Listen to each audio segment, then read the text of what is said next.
और मैं बता रहा हूँ H&M ज़ारा को कॉपी करता है कि आप जितना कमा पाओ इंसान कमाओ। तो उसके फैमिली कहेंगे कि तूने 4 साल यहाँ पढ़ाई करी है, प्लेसमेंट में बैठ, प्लेसमेंट ले, ये क्या तू नया स्टार्ट कर रहा है? यार मैं बता रहा हूँ गलगोटिया में एक ऐसी वाइब है ना कि यहाँ के लड़के बड़े जिद्दी होते हैं। अच्छा, यहाँ अगर हमने सोचा तो करेंगे।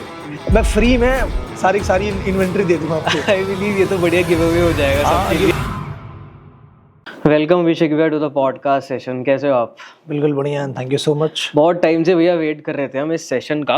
जब मेरे को पता चला ना आपके बारे में कि आप अपना ब्रांड बना रहे हो, इंडस्ट्रीज में इतना अच्छा कर रहे हो, तो मेरे दिमाग में एक मेमोरी हिट हो रही थी जब हम सब हॉस्टल वगैरह में रहते थे कि मैंने तो कभी भी अभिषेक भैया का वो मोड देखा ही नहीं, ऐसे एंटरप्रेन्योरशिप वाली स्पिरिट या स्टार्टअप वाली स्पिरिट। तो फिर आप बताओ कि ऐसा 2 साल में क्या हुआ जो मतलब आपकी इतना इंटरेस्ट आ गया इन सारी फील्ड्स में?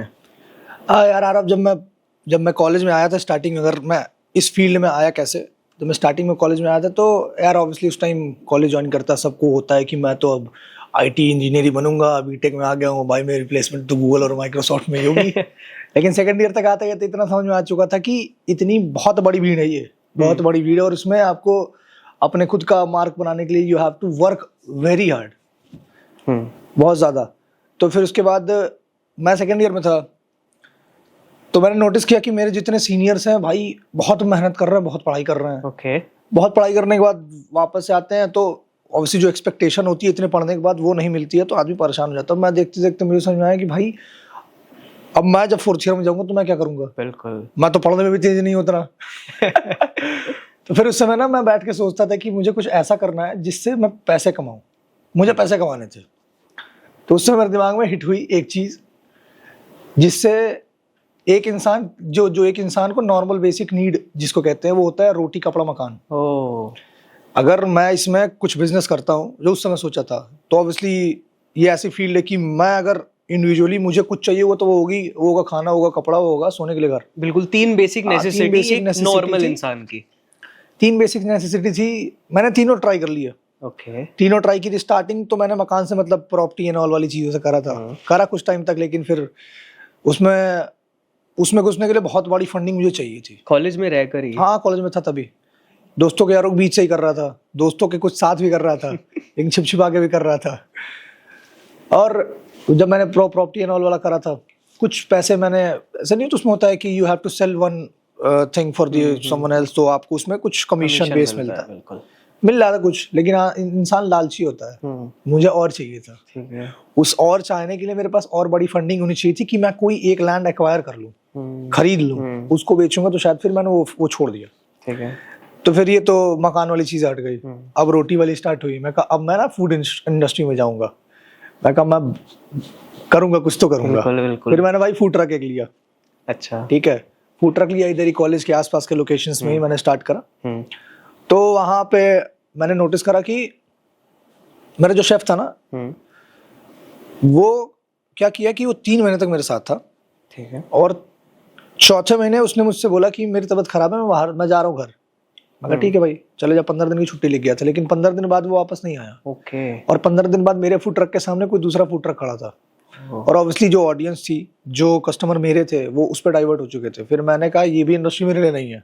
अच्छा। क्योंकि फिर तो अगर एक जगह एक्वायर, उसमें भी अगर अपना वैल्यू बनानी है तो मुझे बहुत बड़े फंडिंग की जरूरत थी। ये सारे चैलेंजेस तो आई बिलीव कि क्लोथिंग के बिजनेस में भी आ सकते हैं। हाँ, क्लोथिंग के बिजनेस में आए। मैं क्लोथिंग का बिजनेस ऐसे स्टार्ट करा, मुझे मजा आने लग गया क्लोथिंग में। ओके। क्योंकि मैं खुद चाहता हूँ कि मैं अगर अपने आप को कैरी करूँ तो मैं खुद को 10 बार देखूं।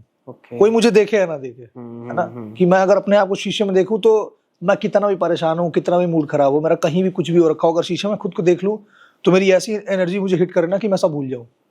तो मुझे क्लोथिंग से ऑलरेडी पहले था कि I wanted to look very stylish.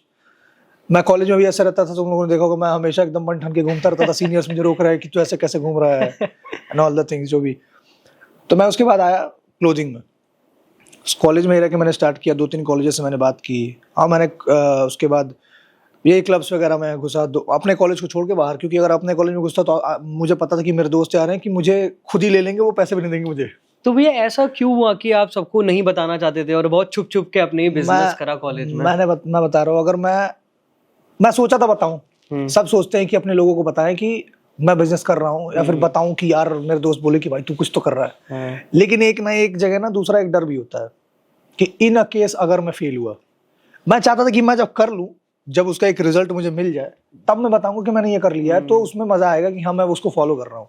ना कि अगर मैंने कुछ बताया और इन अ केस अगर वो नहीं चला होता, तो ऑब्वियसली कल के दिन कोई बोले ना बोले, लेकिन कहीं ना कहीं से कान में वो बात आ जाती है कि तूने करा तो क्या कर लिया करके। तो ये रीजन है, सबसे बड़ा ये रीजन है कि मैंने किसी को नहीं बताया इस बारे में। ओके। और जब मैं कॉलेज से निकला तो उसके बाद सबको पता चला, धीरे धीरे सबको पता चला, वही रिजल्ट्स बोलते हैं टाइप का आपने करा ना, बिल्कुल। तो भैया आपको भी पता है कि मतलब क्लोथिंग इंडस्ट्री बहुत बड़ी है, इवन उतने ही कॉम्पिटिटर्स है, तो वो सारे की चीजें आप कैसे टैकल करते हो? क्योंकि जब स्टार्ट कर रहे होगे तो आपके माइंड में था ही कि यार बहुत जने कर रहे होंगे क्लोथिंग का, और हम कैसे यूनिक बनेंगे?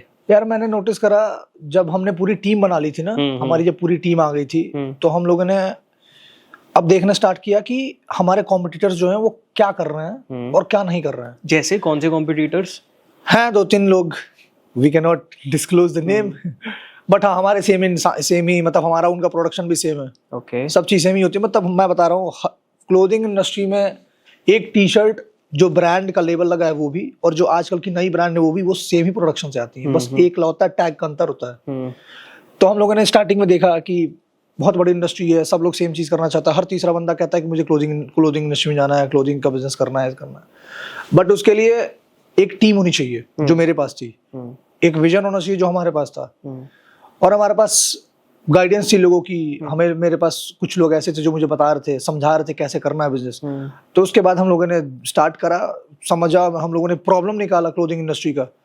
मैंने ये देखा क्लोथिंग इंडस्ट्री में कि सब कोई अच्छे क्वालिटी कपड़े दे रहा है, कोई ऐसा नहीं है कि स्टार्टिंग में सब अच्छे क्वालिटी कपड़े देते हैं और एवरीवन इज डूइंग गुड। मैंने ये देखा ना, लोग ना इमोशन टैप नहीं कर रहे हैं क्लोथिंग के। ओके। मैंने ये नोटिस किया ना कि अगर मैं कस्टमर हूँ और मैं किसी की टी शर्ट क्यों पहनूंगा, तब पहनूंगा जब मुझे उस टी शर्ट पे ऐसा लगे कि हाँ that is describing me in some other way, बिल्कुल, कि मुझे समझा रहा है, बता रहा है कि मैं वो पहन के कैरी कर सकता हूँ।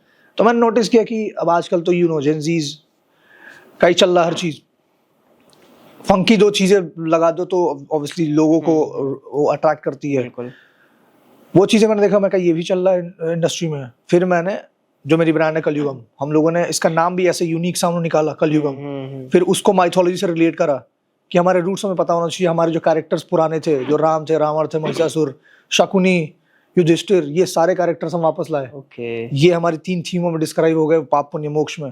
और उसके बाद में हम लोगों ने इसको लॉन्च किया इसी तरीके से कि हमारा एक जो क्वेश्चन, कस्टमर का क्वेश्चन था कि वी वांटेड कि हमारे इमोशन से कुछ ऐसे अटैच होकर चीजें बने कि हम लोग अगर पहने तो हमें पता हो कि ये क्या डिपिक्ट करता है। भैया मेजर टारगेट ऑडियंस कितनी है अभी कलयुगम की? मतलब कौन सा एज ग्रुप आप कैटर कर रहे हो? 18 to 30। एक बात बताओ, आपने जेनजीज बोला, तो आपका जो ब्रांड की प्लेसमेंट है वो आप ओल्ड एशियन टाइम से कर रहे हो, बट जेनजी को तो आई थिंक मॉडर्न चीजें पसंद है आजकल।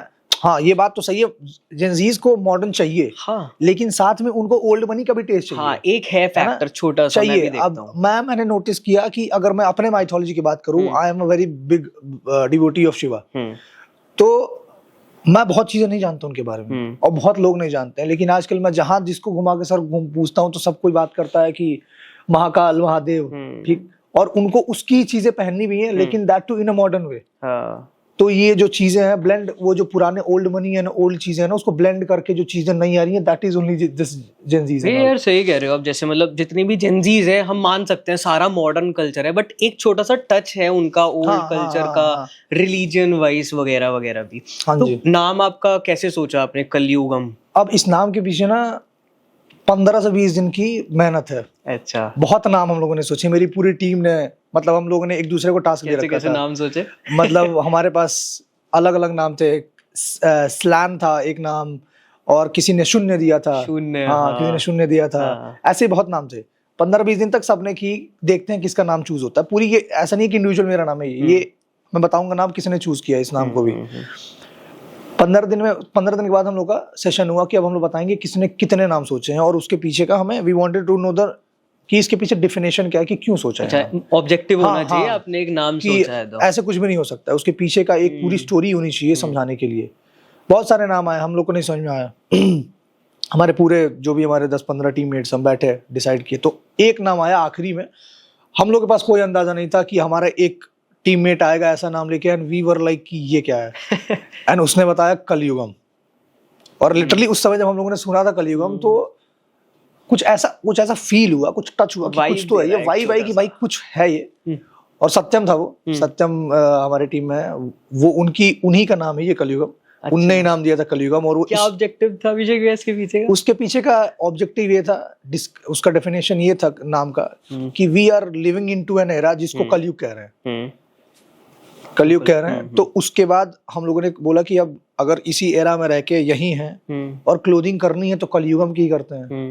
बिल्कुल। तो वहां से कलयुगम का वो हुआ कि फ्रॉम देयर कलयुगम। भैया हाँ, ये एक लाइक इनिशियल फेज है स्टार्टअप का, जब वो नाम चूज कर रहे थे। उसके बाद फिर पाप पुण्य मोक्ष ये कैसे निकाले आपने? हाँ, जितने भी लाइक डिजाइन्स कलयुगम पे बने हुए हैं, उन डिजाइन्स के पीछे की क्या स्ट्रैटेजीज है?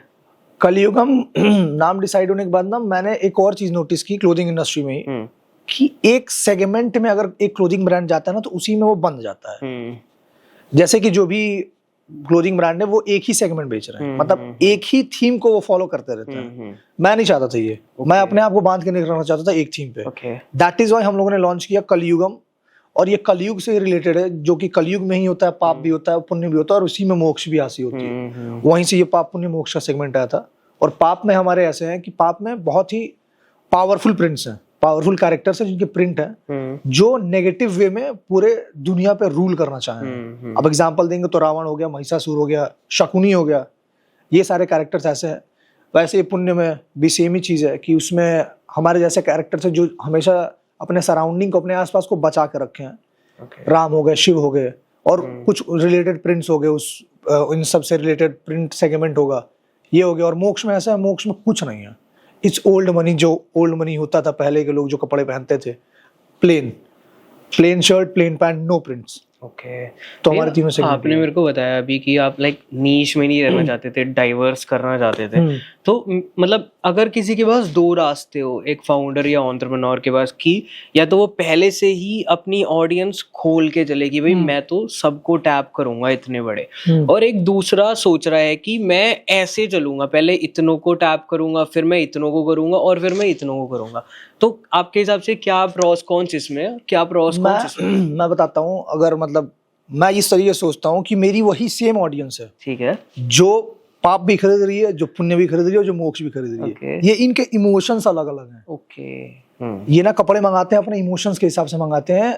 अगर मैं क्लोथिंग कपड़े खरीदने जाता हूँ, मुझे पता होता है कि मुझे अगर किसी फंक्शन में जाना है तो मुझे क्या खरीदना है, उस हिसाब से होता है। तो वो इनकी फीलिंग्स होती है, इनके इमोशंस होते हैं। इनके अंदर किसी दिन भक्ति भाव आ जाता है तो ये हमारी पूरी पुण्य कलेक्शन खरीद लेते हैं। किसी दिन के अंदर बहुत अग्रेशन आता है कि अब मुझे बहुत पावरफुल दिखना है, अब तो मैं डिस्ट्रक्शन कर दूंगा, ये कर दूंगा, वो कर दूंगा, तो ये पूरी पाप की कलेक्शन उठा लेते हैं। किसी दिन इन्हें ऐसा होता है कि अब नहीं, अब ना हो कि भाई अब मैं थोड़ा शांत रहना चाहता हूँ, सिंपल रहना चाहता हूँ, ये पूरी मेरी मोक्ष कलेक्शन खरीद लेते हैं। तो ये इकलौती ऑडियंस है, एक नीश यही है। एक जेनजी के जितने भी मूड्स होते हैं, आपको सबको कैप्चर करके अलग सेगमेंट में आपने बना दिया उनको ना। हाँ जी भैया, आपकी कॉलेज लाइफ की थोड़ी सी बात करते हैं। जैसे ना, मतलब जब मैं सेकेंड ईयर थर्ड ईयर में आया तो मैंने देखा कि गलगोटियाज में, जब मैं सेकेंड ईयर थर्ड ईयर में आया, मैंने देखा जो मेरे जूनियर्स हैं वो फर्स्ट ईयर सेकेंड ईयर में अपने स्टार्टअप्स खोल रहे हैं, लाइक कि सेम क्लोथिंग बिजनेस में मेरे रूम में आ रहे हैं कि भैया ये खरीदो हमसे आप, और मतलब पूरे हॉस्टल में हमारे जितने रूम से सब सारे फ्लोर्स पे जा रहे हैं।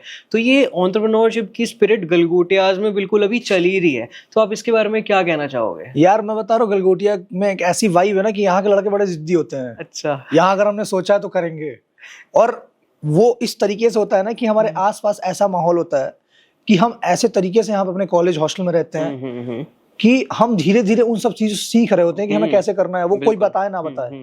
तो यहाँ पे यार मैंने भी यहीं से स्टार्ट किया था, और मैं तो यार जिद्दी, मैं पहले से सोच रहा था होगा नहीं, करूंगा जरूर, इनिशिएटिव लिया, किया। तो है कुछ गलगोटिया में ऐसा है कि यहाँ के बहुत सारे ऐसे लड़के हैं जो कुछ धीरे धीरे करते करते बहुत आगे निकल जा रहे हैं। भैया, आपने एकेडमिक्स वगैरह कैसे मैनेज करे अपने? यार एकेडमिक्स तो मेरे मत पूछो, बहुत ही मुश्किल से मैनेज करे मैंने, हो गए लेकिन। नाइस भैया। जैसे अभी हम, मतलब कल हमने कॉल पे बात करी थी, तो हमारी शायद फर्स्ट हाफ में हम पॉडकास्ट करने वाले थे। आपने जैसे मेरे को बताया था कि थोड़े इन्वेस्टर्स के साथ आपकी मीटिंग्स वगैरह है, तो ऐसे इनिशियली अर्ली फेज में इन्वेस्टर्स वगैरह के साथ आपने कैसे रिलेशनशिप्स बनाई, कैसी मीटिंग हुई आपकी? हाँ, इन्वेस्टर्स का ऐसा हुआ था कि जब मैं कॉलेज में था, जब मेरा कॉलेज खत्म हुआ था, तो मेरे भैया स्वीडन में रहते हैं, स्टॉकहोम में। तो यूरोप में उनने मुझे बुला लिया. I told him about the idea कि मुझे बिजनेस करना है क्लोथिंग इंडस्ट्री में, मुझे ऑलरेडी मैंने करा है ये. तो उनने बोला कि ठीक है, you come here, we'll decided after that कि क्या करना है, कैसे करना है. फिर मैं वहाँ गया.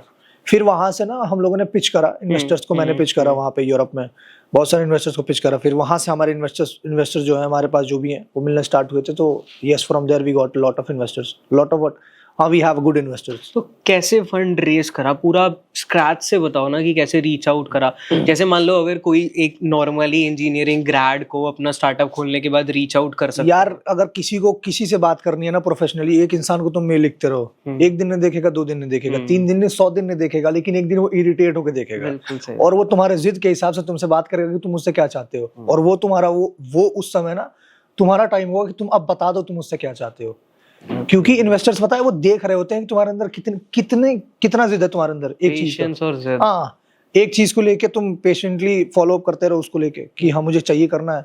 हम लोगों ने ऐसे ही करा था. मैंने यही करा था कि मेल लिखना स्टार्ट किया, बहुतों को मेल लिखा, एक बार नहीं 100 बार मेल लिखा. कोल्ड ईमेलिंग वर्क करती है. हाँ, ईमेल ही मेरे हिसाब से. अगर सब कुछ भी कहीं अगर किसी से कुछ बात करनी है आपको, अगर कोई रिप्लाई ना दे रहा हो इन्वेस्टर्स एंड ऑल, आप मेल लिखिए. एक नहीं 100 मेल लिखो, एक ही इंसान को 1000 मेल लिखो. बिल्कुल बिल्कुल. अगर उसे नहीं करनी होगी आपको तो ब्लॉक कर देगा मेल पे. आई बिलीव कि 90% स्टार्टअप्स को स्टार्ट करने का जरिया ही कोल्ड मेलिंग करनी चाहिए ना. बिल्कुल. आप हायरिंग वगैरह कैसे करते हो कलयुगम में अभी? यार, मेरे हायरिंग का प्रोसेस थोड़ा अलग है. मतलब आई एम नॉट इनटू कि मैं एकेडमिक्स देख के हायर करता हूँ किसी को. हाँ, मतलब है मेरे टीम में कुछ आईटी लीड है, उनकी एकेडमिक्स देख के हुई है, लेकिन उसके अलावा आई डोंट वांट कि मैं जज नहीं करता हूँ कि अगर आपके इतने मार्क्स आए तो भी, डिग्री है तो भी मेरे लिए चलेगा, नहीं है तो भी चलेगा. है ना. तो मेरे हिसाब से your creativity and vision should matter for me. मेरे लिए यही मैटर करता है कि आप कितने दूर तक क्या सोच सकते हो और कैसे अपने आप को इस तरीके से कैरी करो कि आपकी बात लोग सुन सकते हैं. मेरे लिए बस ये मैटर करता है. क्या क्या क्वेश्चंस पूछते हो आप कुछ? जैसे आई बिलीव कि अगर किसी के एकेडमिक्स उतने अच्छे नहीं है तो आप रिलेट कर पाते होगे कि मतलब हम इसको रिजेक्ट नहीं कर सकते, क्योंकि मैं भी एटलीस्ट वैसा ही था, बट मैंने इतना अच्छा क्रिएट कर लिया. तो क्या क्या आप क्वेश्चंस पूछते होगे उनसे? यार, मैं बताता हूँ. एक बार इंसिडेंट क्या हुआ था मेरे साथ कि मेरे भैया ने मेरे सामने इंटरव्यू लिया 2-3 लोगों का. मैं ये सब चीजें उनसे ही सीखा हूँ. क्या करते हैं आपके भैया? ही इज इनटू, ये यूरोप में है मेरे भैया, आईटी में है. He is director in MNCs. तो वो वहां से मेरे सामने उन्होंने इंटरव्यू लिया. मैं बहुत फ्रेश था कि इंटरव्यू लेते कैसे हैं. जब आप इनिशियल 4th ईयर से पास आउट हो गए, यूरोप गया था, इन्वेस्टर से मेरी बात हो गई. मतलब वी वर लाइक एक्साइटेड कि भाई अब तो इन्वेस्टमेंट आ गई है. कलयुगम का ही था वो? TNS का था. मेरी जो दूसरी, जो ये तो कलयुगम मेरा सेकंड ब्रांड है. TNS was the first brand. हमने वहां से इन्वेस्टमेंट आई. तो वहां से ऐसा था कि अब टीम बनानी है. ठीक है. पहले तो अकेले था मैं. अब टीम बनानी, तो मुझे देखना था कि इंटरव्यू होता कैसे है, क्योंकि भाई कैसे क्या पूछते हैं. मैं तो अगर नॉर्मली किसी से बात करना शुरू करूं तो क्या पूछूंगा, और भाई कैसे हो, क्या पूछूंगा. तो उनने मुझे दिखाया और बताया, सिखाया कि किसी का इंटरव्यू इस तरीके से नहीं होना चाहिए कि उसको जज करे उसके मार्क्स के ऊपर. वो जब बात करते थे किसी से, तो मैं लिटरली बता रहा हूँ, मेरे सामने एक इंटरव्यू हुआ उनका. उनने उस इंसान को खाने बनाने के लिए बोला, एक रेसिपी भेजी. रेसिपी भेजी, तुम ये खाना बना के दिखाओ. बना के दिखाओ, पूरी शूट होनी चाहिए उस पूरे खाने की. तो किस चीज का इंटरव्यू था वो क्रिएटिव लीड का इंटरव्यू था. और उसके बाद वो खाना बना, उस बंदे ने खाना बनाया, पूरी वीडियो भेजा प्रॉपर तरीके से. फिर मैंने उनसे पूछा कि आप क्रिएटिव लीड का इंटरव्यू ले रहे हो, ये क्या था, खाना क्या है, खाना क्या था वहाँ खाना वहाँ. तो उनने मुझे ऐसा आंसर दिया. उनने मुझे बताया कि अगर ये हर एक स्टेप प्रॉपरली फॉलो कर रहा है तो ही कैन डू एनीथिंग. कि एक स्टेप करके अगर ये खाना बना लेता है ये, और आखिरी में इफ ही सेइंग कि तैयार करके वीडियो भेज दिया मेरे पास, तो ही कैन मैनेज दैट. तो हमारा इंटरव्यू ऐसे होता है कि हम ऐसे उटपटांग सवाल पूछ देते हैं. अच्छा. तो कुछ भी पूछ सकते हैं नॉर्मल लाइफ में, कैसे अपने आप को देखते हो, कहाँ देखना चाहते हो, क्या करते हो, घूमना फिरना पसंद है नहीं पसंद है. उसी में मैं समझ जाता हूँ कि हाउ टाइप की कैसे पर्सनालिटी क्या है आपकी. मतलब ऐसा है जैसे वो इंसान अगर गलत खाना बनाकर भी भेजता, जब भी आपके भैया का ये था कि उसने काम ट्राई करा, कोशिश करा. हाँ, तो फिर हमें ये पता रहता है कि ये कितना पोटेंशियल है इनके अंदर, है ना. तो भैया आपकी फैमिली वगैरह ने कैसे सपोर्ट करा स्टार्टअप्स में? जैसे 4th ईयर में, मतलब एक नॉर्मल इंजीनियरिंग स्टूडेंट को मैं बोलूँ तो उसके फैमिली कहेंगे कि तूने 4 साल यहाँ पढ़ाई करी है, प्लेसमेंट में बैठ, प्लेसमेंट ले, ये क्या तू नया स्टार्ट कर रहा है. नहीं यार, मेरे फैमिली में, मतलब मेरे फैमिली बहुत सपोर्टिव है इस चीज को लेके. मेरे भैया बहुत सपोर्टिव है. मैं उनसे ही सारे डिस्कस करता हूँ चीजें, उनको बताता हूँ. मैं उनको ही मैंने बताया चीजें. मैंने अब ये जो मेरी क्लोथिंग इंडस्ट्री में आने से पहले अगर किसी को मेरे घर में पता था कि मुझे क्लोथिंग करना, मेरे भैया को पता था. और फैमिली को पता चला बाद में, बट ऐसा कुछ नहीं था कि उनने बोला कि नहीं करना है। मेरी फैमिली बहुत सपोर्टिव रही हमेशा से, उन्होंने बोला कि तुम्हें जो करना है करो, this is your life, you have to make it, you just make it the way you want to. तो मेरी फैमिली हमेशा सपोर्ट रही, मैंने कुछ भी बोला अपनी फैमिली से मुझे ये करना है, आज तक मेरी फैमिली ने नहीं बोला बस, लेकिन उन्हें ये पता है कि मैं कुछ गलत स्टेप नहीं लूंगा, दैट इज व्हाई। ओके, तो मतलब फाइनेंशियली भी उन्होंने हाँ, सपोर्ट हाँ। करा और वैसे भी फाइनेंशियली भी सपोर्ट करा उनने मुझे, इमोशनली भी सपोर्ट करा मुझे। मैं अगर ऑब्वियसली अगर मैं अपने फैमिली से बोलता मुझे इतने फंड की जरूरत है, मुझे नहीं रोकता है मेरी फैमिली कि हाँ ठीक है we are giving to, because they trust me कि हाँ ये अगर बोल रहा है तो कहीं सही करेगा, कुछ सही और आई करने बिलीव वाला उनको है। दिख रहा है कि हाँ। सारी चीजें प्रोसेस हो रही है, चीजें चल रही है। तो अभी कितने मेंबर्स है कलयुगम की टीम में? कलयुगम की टीम में अभी फॉर नाउ 14 मेंबर्स हैं। कैसे कैसे वर्क कर रहे हैं वो? कैसे वर्क कर रहे हैं, हमारी आईटी टीम अलग है, हमारी मार्केटिंग टीम अलग है, हमारी क्रिएटिव टीम अलग है, हमारी डिजाइनिंग टीम अलग है, ऑपरेशंस टीम अलग है। ओके, तो ये 5 टीम है हमारी जो अलग अलग काम करती हैं, अपना अलग अलग तरीके से देखती हैं। तो भैया आगे आपके क्या प्लान्स है, लाइक कि आप कलयुगम से एग्जिट लोगे या फिर आप अभी इसको चलाओगे क्या? यार मैं सोचा हूँ कि आगे का ये सोचा हूँ मैं कि मेरी ब्रांड अगर अब ऐसे पेस पे आ गई है कि अब मजा आ रहा है, कि अब ऐसा लग रहा है कि हाँ चीजें आ रही है, कस्टमर हमारे प्रोडक्ट्स खरीद रहे हैं। तो मैंने यही सोचा है कि कुछ टाइम तक we are going to stay in this industry. ठीक है भैया, थोड़े सा कलयुगम के नंबर्स वगैरह के बारे में बात करते हैं। यार मैं बता रहा हूँ, कलयुगम जब हमने लॉन्च की थी मुझे लिटरली इतना भरोसा नहीं था स्टार्टिंग में कि ये इतना बढ़िया रन करेगा। कब करी थी लॉन्च, कौन सी? हमने 12th मई को लॉन्च किया था, 2 महीने पहले। ओके, कलयुगम लॉन्च 12th मई को हुई थी, 12th मई को लॉन्च हुई थी, और 2-3 दिन तक तो यार मैं वो था कि ये क्या मतलब होगा, रन करेगी नहीं करेगी, चलेगा नहीं चलेगा, एंड वी वर लाइक कि लेट्स सी। 3 दिन बाद we started getting the response about जी हमने जो एड स्पेंड करा, जो चीजें करा, एंड मुझे बहुत मतलब मुझे ऐसी सेटिस्फैक्टरी रिस्पांस मिला कि मुझे मजा आने लग गया। ओके, लिटरली बता रहा हूँ कि मैंने स्टार्टिंग में 4 ही प्रोडक्ट लॉन्च किए थे बस। कौन कौन से? एक हमारी जो कलयुगम की मर्चेंडाइज थी, एक हमारी स्पाइनल कॉर्ड जो पीछे बनी स्पाइनल थी, 2 और एक ब्राउन कलर की टी शर्ट थी और एक बेज कलर की थी, है ना, हमारी 4 थी उसपे, और एक कार्गोज लॉन्च किया था हम लोगों ने। ओके, सबसे मैक्सिमम हमारी टी शर्ट निकली थी जिसपे कलयुगम बस लिखा हुआ था, जो ब्लैक कलर की थी ना, हाँ, की मेरे थी। को भी बहुत बढ़िया हाँ, लगती है वो वाली। जिसपे कलयुगम लिखा हुआ था, लोगों ने उसको खरीदा उसके नाम से। ओके, अब बहुत मतलब मेरी पूरी इन्वेंट्री आउट ऑफ स्टॉक चली गई थी, उसके बाद हम वापस से दूसरी इन्वेंट्री मंगाए with in 15 days out of stock सब। मतलब हमारी बेस्ट सेलर अगर उन 4 प्रोडक्ट्स में रही है तो मेरी कलयुगम की प्लेन टी शर्ट जिसपे केवल कलयुगम लिखा हो।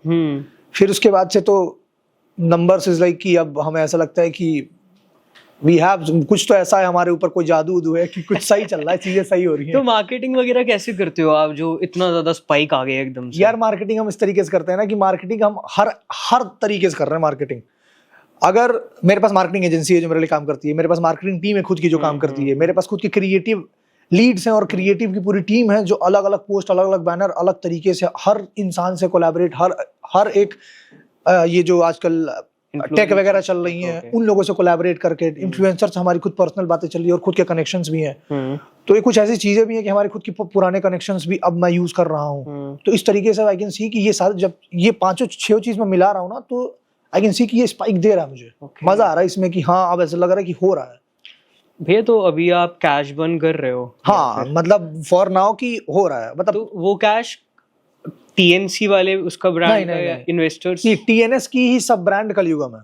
मतलब टॉर्न इंडस्ट्री जो मेरी मेन ब्रांड है, ठीक है, उसकी ही सब ब्रांड कलयुगम है। Torn industry is the premium segment, ठीक है, जहाँ पे you are getting clothing for women, मतलब वो केवल लड़कियों के लिए, वहां पे साड़ी दिखेंगी, सूट दिखेगा, सारी चीजें दिखेंगी।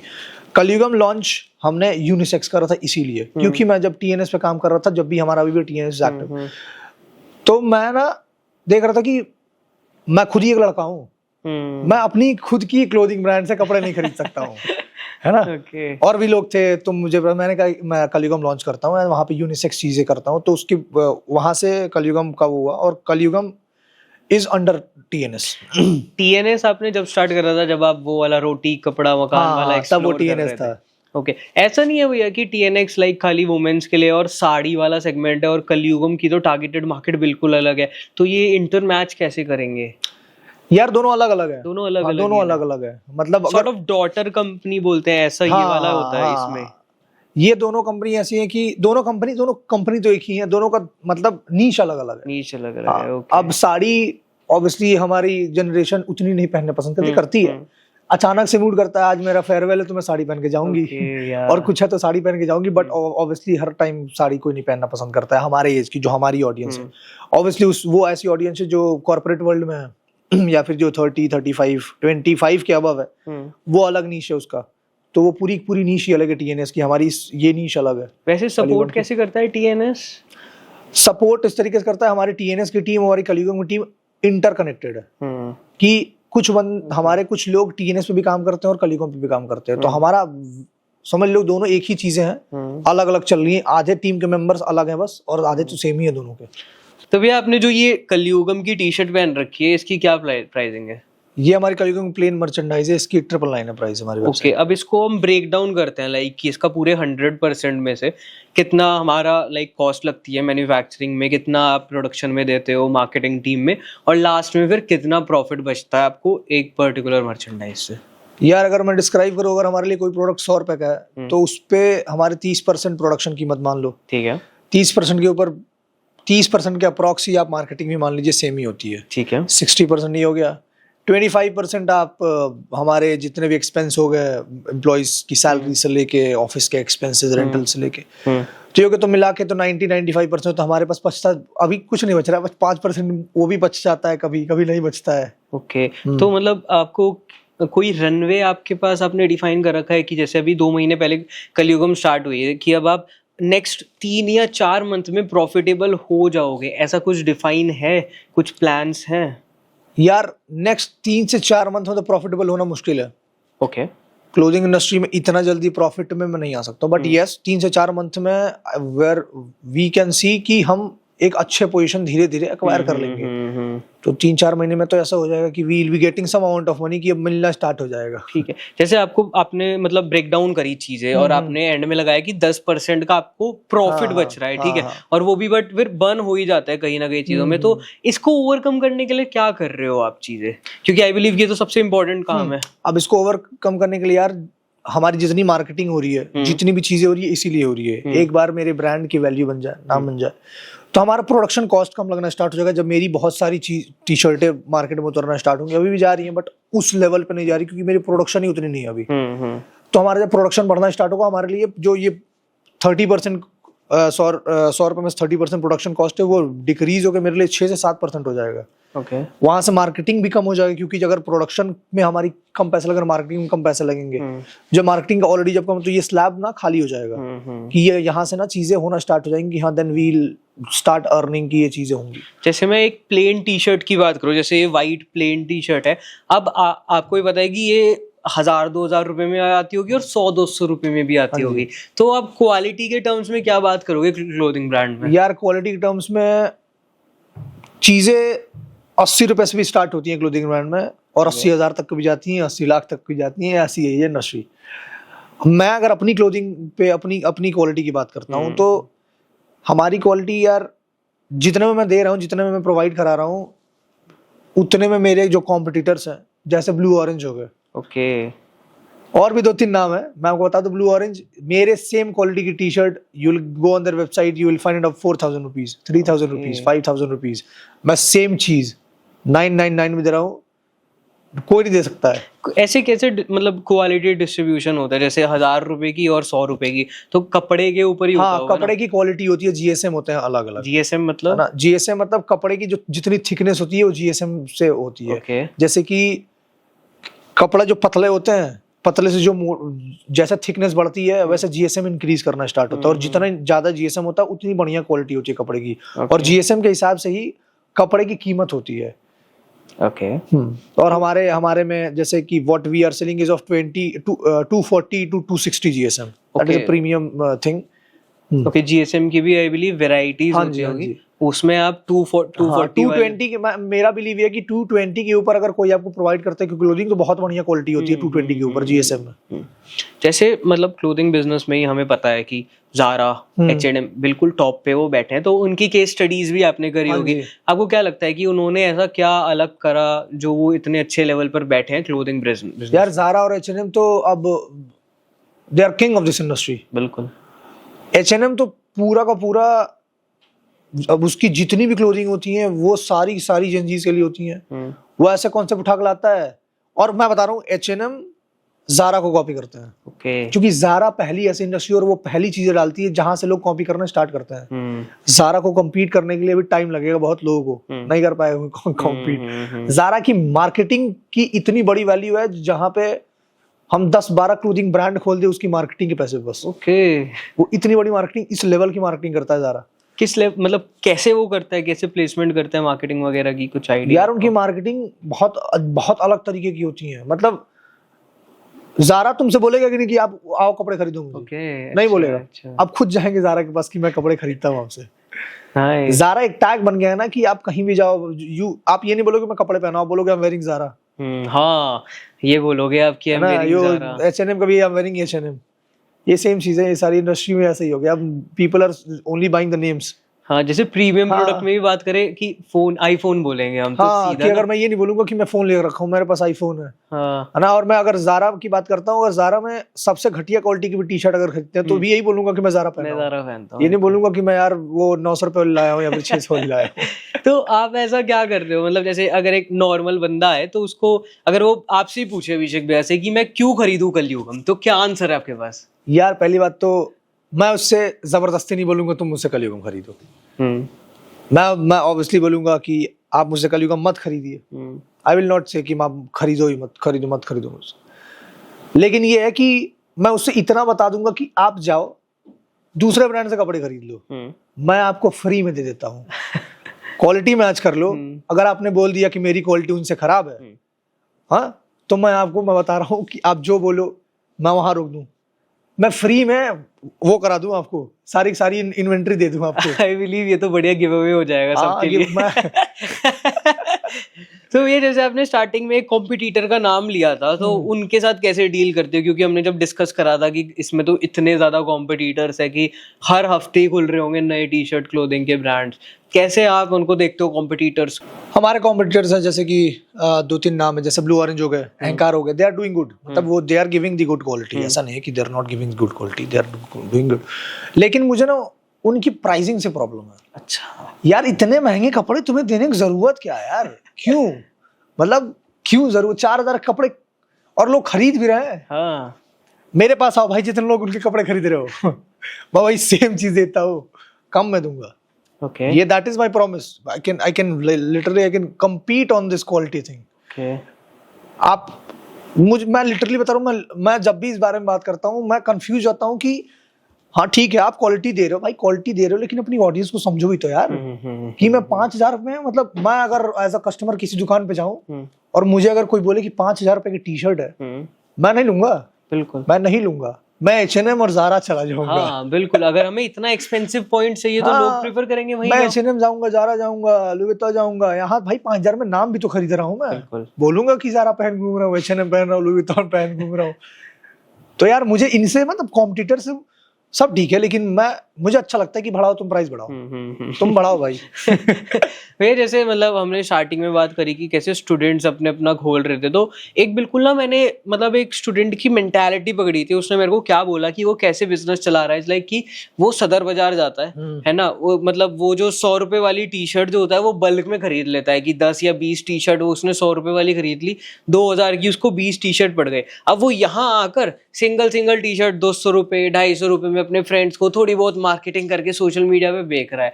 तो इस वाले मॉडल को कैसे देखते हो यार आप? मैंने स्टार्ट ही ऐसे ही किया था। अच्छा, आई कैन जस्ट रिलेट। मुझे मैं सोच रहा हूँ लाइक कि मेरी बारे में तुम मुझे ही बता रहे हो। अच्छा मैं भी यही करता जब स्टार्ट मैंने करा था ना। हाँ, तो TNS तो बाद में हुआ कि हाँ now I am into the industry, हाँ, कि अब GST फर्म वगैरह खोल ली, अब तो भाई हो गया कि अब प्रॉपर हो गया हूँ। हाँ, पहले स्टार्ट तो ऐसे करता है, कॉलेज के बच्चे थे हम, अभी भी जो कॉलेज के लड़के ऐसे करते हैं। Okay. भाई हम लोग जाएंगे सबसे सस्ती से सस्ती दुकान, मैं भी ढूंढता था, सदर में गांधी नगर हो गया यहाँ पे, कपड़े ढूंढता था, लेके आता था। लेकिन मेरे पास पता एक प्लस पॉइंट भी था। मेरे पास ये प्लस पॉइंट था ना कि मैं लेके आता था बिना टैग के कपड़े। ठीक है, मेरी बातें होती थी अलग अलग, जैसे यहाँ पे जो भी मार्केट अपने कॉलेज के आसपास, जगत फार्म हो गया, अल्फा 2 हो गया, ना जो भी आसपास सराउंडिंग है, तो वहाँ पे सप्लाई होती थी कपड़ों की। मैं क्या करता था ना, मेरे पास बाइक थी, मैं यहाँ पे कार भी रखा हूँ, बाइक भी रखा हूँ, सब रखा हूँ, घर से लेके आया हूँ।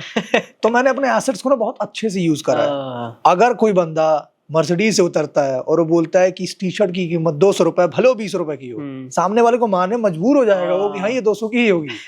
मैं यही करता था, मैं अपनी बाइक लेके जाता था, बात करता था, वेंडर से बात करता था, मैं यही करता था, लेके आता था इन्वेंट्री। और कभी कभी तो इन्वेंट्री लेके भी नहीं आया हूँ, कभी मैं सीधा गया वेंडर से बताने कि हाँ मेरे खुद का प्रोडक्शन है, अब बताओ आपको कितना चाहिए। अब वो जहां से मंगाता था उससे फोन पे बात करो, जैसे भी करके वो डील करते थे। मैं खुद अगर किसी के पास जाता हूँ, जो मेरी बाइक है हार्ले, अब अगर ये नहीं है कि मैं उसको ना बहुत अच्छे से यूज किया अपने एसेट्स को, कि अगर मैं हार्ले से किसी बंदे को जाके बताता हूँ मेरे पास खुद का प्रोडक्शन है, वो कैसे नहीं मानेगा भाई, मानेगा, ऑफ कोर्स मानेगा, चाहे वो झूठ हो। हाँ चाहे वो झूठ हो, वो झूठी था। और मेरे को लगता है ये स्ट्रैटेजीज करनी हाँ, चाहिए। तो भाई fake it until you make it, बनाओ। मैं भाई ऐसे ही करा था, मैंने सबसे वेंडर से भी सारे मतलब उठाया कि हाँ यहाँ देना है। उसके बाद मैंने एडवांस पैसे भी लिए। उसके बाद उस एडवांस में मेरा पूरा प्रोडक्शन आता था। मैं वहां सदर में जाता था, गांधीनगर जाता था, कपड़े उठाता था, सप्लाई करा देता था, मेरे पैसे बन रहे हैं। ऐसे यही धीरे धीरे करते हुए मजा आना स्टार्ट हो गया। तो आपको क्या लगता है कि एस्पायरिंग एंटरप्रेन्योर को ऐसे ही स्टार्ट करना चाहिए क्लोथिंग बिजनेस में? क्लोथिंग यानी किसी भी बिजनेस में, ठीक है, आप किसी को मत बताओ कि आप क्या हो, आप दिखाओ जो आप दिखाना चाहते हो, बात खत्म। मैं उसी तरीके से देखूंगा, अगर मैं आरतु में देखूंगा तो तुम मुझे जितनी अपनी इमेज दिखाओगे मैं उतना देखूंगा, जितना दिखेगा उतना बिकेगा, जितना दिखेगा उतना बिकेगा, और जितना ज्यादा दिखेगा उतना और बिकेगा। बिल्कुल, मतलब मैंने भी बहुत सारे फ्रेंड्स देखे हैं, वो भी प्रोडक्शन में ही है मेरे साथ के, तो कहते हैं यार मैं सोशल मीडिया पे कुछ डालूंगा तो मुझे नजर लग जाएगी, मतलब कि मेरे को नजर लग जाएगी। तो मैं बहुत वियर्ड सोचता हूँ, क्योंकि मेरे को भी स्टार्टिंग में जितने भी प्रोजेक्ट्स मिले थे बस मैंने अपने इंस्टाग्राम पे डाला था, व्हाट्सएप पे डाला था, और रिलेशंस फैमिली वालों ने दिए थे, उनके रेफरेंसेस वगैरह ने दिए थे। तो अभिषेक भैया सेकंड स्टेप क्या होगा? लाइक फर्स्ट स्टेप तो एक लाइक लेट्स सपोज कि एक कॉलेज के ग्रेड को अपना क्लोथिंग का बिजनेस स्टार्ट करना है, तो उसने सबसे पहले बेसिक क्या करा, वो वहां से गया सदर बाजार में, ले आया, अपने फ्रेंड्स को थोड़ी बहुत मार्केटिंग लगाकर बेच दिया, अब उसका अच्छा चल रहा है, ठीक है, उसके पास ऑर्डर्स आ रहे हैं, बिक रहे हैं, क्वालिटी अच्छी चल रही है। अब सेकंड स्टेप उसको मतलब इंक्रीज करने के लिए, बढ़ाने के लिए क्या करना उसको पड़ेगा? इंक्रीज करने के लिए मैंने जो करा था उसको टीम बनानी पड़ेगी। ठीक है, टीम अलग अलग, क्योंकि अकेले इंसान हर चीज नहीं कर सकता है, नहीं कर सकता। अगर आप चाहो अकेले हर चीज कर लो, पॉसिबल नहीं, और आप अकेले वो काम भी नहीं कर पाओगे जो आप कर रहे थे, क्योंकि 10 अलग अलग जब फील्ड खुलना स्टार्ट होती है तो आपको 10 अलग अलग दिमाग चाहिए, ब्रेन चाहिए, अलग अलग विजन चाहिए कि लोग देखे। अगर आपको आगे बढ़ना तो you have to have your own team, you have to कि मेरे पास सपोर्ट सिस्टम हो, कि मेरे पीछे 10 लोग खड़े हों जहां से मैं बता रहा हूं उन्हें और वो कर रहे हैं और मैं अपना अलग देख रहा हूं। अब आगे बढ़ने के लिए आपका काम ये होना चाहिए कि you have to build a brand. बिल्कुल, अच्छा, आप मैं अगर ऐसा तो मेरा ऐसा होगा तो मुझे अब ब्रांड बनाना है, ओके, ठीक है, मैं ब्रांड बना रहा हूँ, इनकी मार्केटिंग, मेरी टीम की काम मार्केटिंग करना है, इन्हें बेचना है, मुझे उस ब्रांड का नाम बनाना है जिसको ये बेच रहे हैं। ओके, आपकी टीम वगैरह या फिर फ्रेंड्स ने कैसे सपोर्ट करा आपको? यार मेरे फ्रेंड्स बड़े अजीब हैं। मतलब मेरे फ्रेंड्स, अभी मेरी बात होती है तो यही होता है कि उनको लगता है कि ये तो करके चला गया, ये कैसे हो गया। कि मतलब मजा आता है यार, दोस्तों के साथ भी बैठता तो आज भी ऐसा कुछ नहीं है। मेरे बहुत दोस्त हैं, बहुत दोस्त मेरे क्लोथिंग इंडस्ट्री में भी हैं, ठीक है, तो मुझे उनको छेड़ने मजा आता है, मुझे छेड़ते तो मजा आता है। एक हेल्दी कन्वर्सेशन, हेल्दी कंपटीशन भी चलता रहता है। मेरे कुछ बहुत अच्छे दोस्त हैं जिनके साथ मैंने स्टार्ट किया था, due to some of the problems हम लोग अलग हो गए, but still they are my friends. वो आज अपने इंडस्ट्री में सही कर रहे हैं, मैं आज अपने इंडस्ट्री में सही कर रहा हूँ, साथ आज भी बैठते हैं हम साथ बैठ के यही एक दूसरे से बोलते हैं कि तू मुझे छोड़ के गया और मैं तुझे छोड़ के गया। नेटवर्क्स वगैरह की इंपॉर्टेंस है आपकी लाइफ? भाई बहुत है जिंदगी में। अगर आप मेरा सीधा फंडा पता क्या है कि आप जितना कमा पाओ इंसान कमाओ, ओके, और कुछ कमाओ ना कमाओ इंसान कमाओ, आपके पास सब है। नेटवर्क कमाओ, आपके पास सब है, सोर्सेस कमाओ, सब है। पैसे रुपए ये सब बैंक अकाउंट में रह जाते हैं, बाहर नहीं दिखते हैं। बाहर जो दिखता है वो आप ही के लोग होते हैं जो आपको देख रहे होते हैं, और जिसको देख के आप आगे बढ़ते हो और जो आपको आगे बढ़ाते हैं। मेरे लिए भाई नेटवर्क की बहुत बड़ी चीज मतलब है कि जरूरी है, चाहिए, होना चाहिए। ये कन्वर्सेशन थोड़ी मोटिवेशनल जा रही है, तो आई बिलीव अभी यहाँ बैठ के हम थोड़ा मैनिफेस्टेशन की बात कर रहे थे, तो उसके बारे में क्या था? यार मैं कुछ बोलता हूँ ना तो वो हो जाता है, बोलता हूँ तो हो जाता है। मतलब मैं लिखता भी हूँ कि मैं कॉपी पेन पर लिखता हूँ, यस आई यूज, मैं अपने नोटपैड पे फोन के लिखते रहता हूँ कि मुझे ये, और मैं ये नहीं लिखता हूँ कि मुझे चाहिए, मैं लिख चुका हूँ कि हो चुका है। ओके, अच्छा, आप ये लिखते हो कि ये हो चुका है। मैंने जब सेकंड ईयर में था, जब मैं था कॉलेज में, तो मैंने उस टाइम दिखा तो नहीं था, बोला ही था अपने दोस्तों से कि यहाँ पे प्लेसमेंट सेल चल रहा था, तो मैंने ना बहुत वो नहीं होता है कि एक उसमें आके बोला कि भाई तुम लोग ना जाओ, जॉब करो, मेरी ना कंपनी आएगी। एंड ट्रस्ट मी, अभी अब सब चीजें सही चल रही हैं। उसके बाद मेरे दोस्त का मुझे कॉल आया जब मेरे कॉलेज ने डाला था कि वी गॉट दिस, कि सिलिकॉन इंडिया में फर्स्ट स्टार्टअप पोजीशन में लिया मैं। मेरे दोस्त का मुझे कॉल आया और मैं भूल चुका था इस बात को। मुझे उसका कॉल आया कि यार तूने तो बोला था कि तेरी कंपनी है, कि तेरी कंपनी सही में तेरे कॉलेज में उसका नाम है। हाँ। तो हाँ चीजें हैं, मैनिफेस्ट करना चाहिए। पता है मैनिफेस्टेशन से ऐसा होता है ना कि आप अगर आपको बिलीव होता है ना कि आपको मिल चुका है तो मिल चुकी होती है। बिल्कुल, आई बिलीव भैया, मजाक मजाक में ही लोग बोल देते हैं कि ये तो प्लेसमेंट है बट मैं अपनी कंपनी लाऊंगा और फिर ये तो वही हुआ था। स्टूडेंट्स को प्लेस करूंगा। आपने बोला और सच कर दिया। हमारे यार मतलब अभी मेरे कंपनी जो मेरा आईटी लीडर मेरे क्लास का, he is topper of my batch. Okay, अच्छा। तो यार अब किसी को बताता हूँ ना अगर मैं कि मैं उसी क्लास का हूँ, उसी बैच का हूँ, जिसमें मतलब ऑब्वियसली यार दोस्तों यारों में सीनियर से बातें ये होती थी कि यार तू प्लेसमेंट तेरी तो होगी नहीं प्लेसमेंट। तो अब बोलने में जरा फकर होता है। ऐसा नहीं है कि जो मेरा आईटी लीडर मेरे under, he is the IT leader of my company, he is the backbone. But अगर मैं किसी से बताता हूँ ना कि मेरे क्लास का टॉपर है, तो लगता होगा भाई, मजा आता है। भैया आप एस्पायरिंग एंटरप्रेन्योर्स को क्या कहना चाहोगे कि कैसे उन्हें आगे बढ़ना चाहिए? यार अभी मैंने जिंदगी में बहुत चीज हासिल नहीं की बोलने की, लेकिन फिर भी एक चीज बोल देता हूँ, जिद्दी रहो। अगर जो चाहिए उसके पीछे पड़े रहो, वो मिलेगी, कैसे नहीं मिलेगी। बिल्कुल। अगर जिस दिन आपने सोच लिया कि अब नहीं होगा मुझसे, उस दिन हार जाएंगे आप। कैसे नहीं होगा यार, हर चीज मिल जाएगी, सब मिल जाएगा, बस you have to be like stubborn होना पड़ेगा। अब कलयुगम के अपकमिंग प्लान्स क्या है कि अभी तो 2 महीने में इतना सब आपने बना दिया, आर्टिकल्स वगैरह इतनी अच्छी जगह पब्लिश हो गए, और क्या क्या करना बाकी? यार कलयुगम पे ना अब आगे हम लोग सोचे हैं कि हमारी जो भी अब प्रिंट और जो डिजाइन आने वाली है बहुत जबरदस्त आने वाली है। पाप पुण्य मोक्ष के अलावा शायद और भी तो आई हुई है ना अभी? नहीं, पाप पुण्य मोक्ष है, और हमारा एक और सेगमेंट है जिसमें ये क्रेजी एंड फंकी चीजें जो हैं वो भी हम लॉन्च कर रहे हैं। केवल माइथोलॉजी से रिलेटेड हम नहीं कर रहे हैं, we are doing this as well. और आगे का प्लान ये है कि we are launching something extraordinary, वो नहीं है कहीं। अच्छा, यूनिक बिल्कुल मिलेगा ही नहीं कहीं। अच्छा। अगर वो स्टार्टिंग को क्वेश्चन था ना कि जेनजीज वाला, कि जेनजीज जो होते हैं उन्हें ज्यादा माइथोलॉजी से उतने कनेक्टेड नहीं है, थोड़ा सही रहता है। बिल्कुल। तो अगर मैं ये बोलूं कि मैं रावण भी दिखा दूं मॉडर्नाइजेशन वे में, तो कोई कैसे नहीं लेगा। जरूर, ये आई विल पार्ट 2 में बात करेंगे जब आपका वो लॉन्च हो जाएगा ना, बट थोड़ा बताओ। तो ऐसे ही है कि हम लोगों ने आज की टेक्नोलॉजी यूज करके पुराने ओल्ड मनी के कैरेक्टर्स या फिर ओल्ड मनी को एक साथ मिक्स करके कुछ ऐसा ला रहे हैं जो कि बहुत ही गॉथिक होने वाला है, बहुत अलग दिखने वाला है। ऑब्वियसली आई नो कि बहुत बढ़िया, वो बहुत बहुत अच्छा करेगा। एंड एक और चीज मैं बताऊंगा, मैंने बताया अज्यूम करा, बहुत लोग मुझसे बोलते हैं कि यार आज की जनरेशन जो है ना पूजा पाठ एंड माइथोलॉजी को उतनी फॉलो नहीं करती। हाँ बिल्कुल, बट मैं ये नहीं मानूंगा। मैं पता क्या देखता हूँ, आज की जनरेशन और पूजा करती है। बिल्कुल सही कह रहे हो। और उनको हर यात्रा पे जाना है और जाना है। एज यू तुम वृंदावन जाते रहे तो आई जस्ट सी कि आप वृंदावन मैं तो हर महीने जाता हूँ वृंदावन। ऐसे मेरे अंदर भी कि मैं मुझे उज्जैन जाना है, केदारनाथ जाना है। तो ऐसे हमारे जो जनरेशन उनको है ना, उनको भगवान की पूजा करनी है। वो गलत पता क्या करते हैं, जब अपने घर पे जाते हैं और उन्हें भगवान बस मंदिर में दिखते हैं, उस घर में नहीं दिखते हैं। यही मेन कलयुग है, यही है। कैसे इंटरकनेक्टेड हो गई चीजें। ओके, तो भैया अपने ब्रांड एम्बेसडर्स वगैरह वाले प्रोग्राम भी तो लॉन्च करे थे, वो कैसे चल रहे हैं? उनकी क्या स्ट्रैटेजीज चल रही है? मेरे ब्रांड एक आप हैं, you are doing it with us and we are thankful for that. और अभी ना हम ब्रांड अवेयरनेस में और ब्रांड एम्बेसडर में वी आर नॉट गोइंग कि मैं किसी और से बोलूं। ऑब्वियसली मैं तुम्हें बहुत पहले जानता हूं, you are doing very good in your things, तो व्हाई नॉट कि मैं किसी और से क्यों करूं जब मेरे खुद के भी लोग हैं साथ में। और दूसरी चीज, अवेयरनेस वाली जो चीजें हैं वो इंस्टाग्राम और loyalty programs and all the things, वो क्रिएटिव लीड हमारे क्रिएटिव पूरी टीम देख रही है, तो उसकी चीजें सही चल रही है, वो आगे चल रहा है। अभी हमारी वो चल रहा है, गिव अवे सेल भी चल रहा है हमारे में कुछ, कि गिव अवेज भी होने वाले हैं, तो उसकी भी हो रही है चीजें। जो आपने ये यूनिकनेस वाला बताया, वो रावण को मॉडर्नाइज करना, तो इसके पीछे का माइंड किसका था? जब आपने नाम का बताया था तो वो तो बताया एक सत्यम भैया ने निकाला था। ये यार मतलब थोड़ा मेरा भी दिमाग है, मेरी पूरी टीम, मतलब ऐसा नहीं कभी कि मैं अकेले कुछ डिसाइड कर सकता हूँ। मैं कुछ अकेले डिसाइड कर सकता हूँ, सब कर सकता हूँ, लेकिन आई वांट कि वो मेरी टीम मेरे साथ खड़े होकर बोले कि मैं सही सोच रहा हूँ। और मेरी टीम बहुत ब्लंट है, वो मुझे ये नहीं समझती है कि मैं बॉस हूँ तो मुझे खुश करने के लिए यस यस यस कर दे, मेरे सामने बोल देगी कि तुम गलत हो तो हो। That is why I love my team. मेरे सामने बोल देंगे, मैं अगर कोई आइडिया लेके जाता हूँ, मुझे हर आइडिया हर इंसान को तो अच्छा लगेगा वो कि मैं जाता हूँ टीम के सामने, कभी शूजा बोल देते हैं खराब है, कभी सत्या बोल देते हैं, मतलब ठीक है आई डू, ऐसे मैं भी बोलता हूँ। तो ये जो रावण वाला जो कॉन्सेप्ट है ना, फिर ये जो कॉन्सेप्ट है, हम लोग ना बैठ के ना एवेंजर्स देख रहे थे, है ना।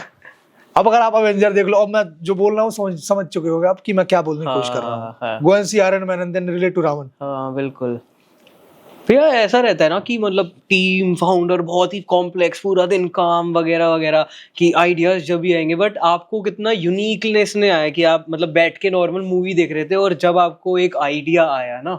यार मैं तो मैं यार घूमते रहता हूँ रोड पे भी, सड़क पे घूमते रहता हूँ, मुझे कुछ ऐसी चीजें दिख जाती है जो मुझे पता नहीं, या मुझे दिख रही है वो, या तो सबको दिख रही है, तो मैं खुद को समझता हूँ मैं ही लकी हूँ। तो मुझे दिख जाता है, मतलब आसपास की चीजों से मैं रिलेट कर देता हूँ कि हाँ ये चीजें ऐसी है, इसको इस तरीके से किया जा सकता। तो मैं नॉर्मली घूमते, मेरे दिमाग में तो दिन भर बिजनेस चलता रहता है। तो मेरा तो यही है कि अब मैं सोता हूँ तो भी सोचता हूँ कि ये कैसे हो जाए, उठता हूँ तो भी सोचता हूँ, किसी दिन ब्रश करते कर सोचता हूँ इस ब्रश के अंदर कुछ ऐसा करो कि कुछ ये वो भी हर हो जाए। चीज में आप आइडिया एंटरप्रेन्योरशिप ढूंढते हो। हाँ मतलब हो रहा है, यही चलता है। फाउंडर की लाइफ में ऐसे ही चलता है। फाउंडर की लाइफ यार, फाउंडर की लाइफ मजेदार होती है। मैं लिटरली बताऊं तो मैं तो बहुत खुश हूँ, मैं बहुत लकी अपने आप को मानता हूँ कि जो लाइफ मुझे मिली है यही मुझे चाहिए थी। मैंने खुद से डिसाइड करा, और मेरे पास जो टीम है, मुझे नहीं लगता है कि 6 महीने के अंदर किसी को ऐसी बढ़िया टीम मिल पाएगी। Okay, they are the best. मैं परेशान हूँ तो भी मेरे साथ हैं, मैं खुश हूँ तो भी मेरे साथ हैं, मैं नहीं भी हूँ तो भी मेरे साथ ही है। नाइस भैया, भैया we really appreciate your presence. मतलब बिल्कुल, मैं तो बहुत ही एक्साइटेड हूँ कि जैसे हम पार्ट 2 लॉन्च करें जब आपके वो न्यू प्रोडक्ट्स आए। Thank you so much for your time. Thank you so much Aarav.